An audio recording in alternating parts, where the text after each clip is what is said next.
রবিবার রাতে শেষকৃত্য সম্পন্ন হলো আকাঙ্ক্ষা শইকিয়ার এবং গুয়াহাটিতে সড়ক দুর্ঘটনায় মৃত্যু হয় আকাঙ্ক্ষার।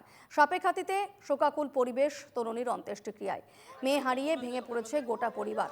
শোকাচ্ছন্ন গোটা ধুনিয়া পথার এলাকা। ছাত্র সংস্থার তরফে জানানো হয় শ্রদ্ধাঞ্জলি। গুয়াহাটির রয়্যাল গ্লোবাল ইউনিভার্সিটির কর্মী ছিলেন আকাঙ্ক্ষা শইকিয়া।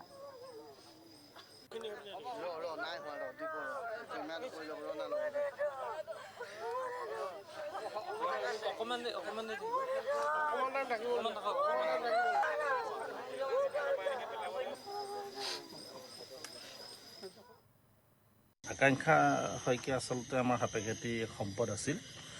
যথেষ্ট মেধা সম্পন্ন এগৰাকী ছাত্ৰী আছিল আৰু তাই সংগীত কলা সাহিত্য আকস্মিক বক্তৃতা প্ৰতিযোগিতা যথেষ্ট প্ৰতিভা সম্পন্ন এগৰাকী ছাত্ৰী আছিল।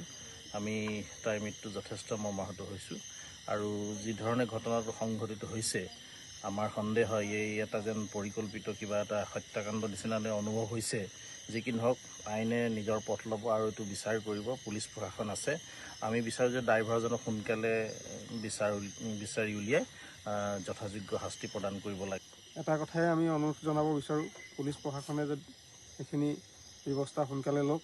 এই মানুহজন তেওঁলোকৰ নিশ্চয় চিনাকি হ'ব আৰু তেওঁলোকে ধৰি লৈ তেওঁক মানে উচিত শাস্তি দিয়ক। আৰু এজন যুৱক হৈ পেলাই তেওঁ তিনিগৰাকীকৈ মানে যুৱতীৰ যিটো দায়িত্ব লৈ পেলাই গৈছিলে, তেওঁ এই মৃত্যু মুখত পৰা মানে তিনিগৰাকীকৈ দুৰ্ভগীয়া যুৱতীক এৰি পেলাই তেওঁ কিয় পলায়ন কৰিবলগীয়া হ'ল। আৰু তাত পুলিচ প্ৰশাসন আছিল।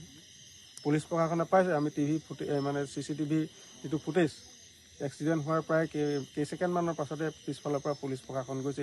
তেওঁলোকে কিয় গুৰুত্ব নিদি পেলাই চালকজনক এই প্ৰকৃত ঘটনাটো উদঘাটন কৰিবৰ কাৰণে তেওঁক মানে কাৰায়ত্ব কৰি নাৰাখিলে, সেইটো আমাৰ এতিয়া অলপ সন্দেহৰ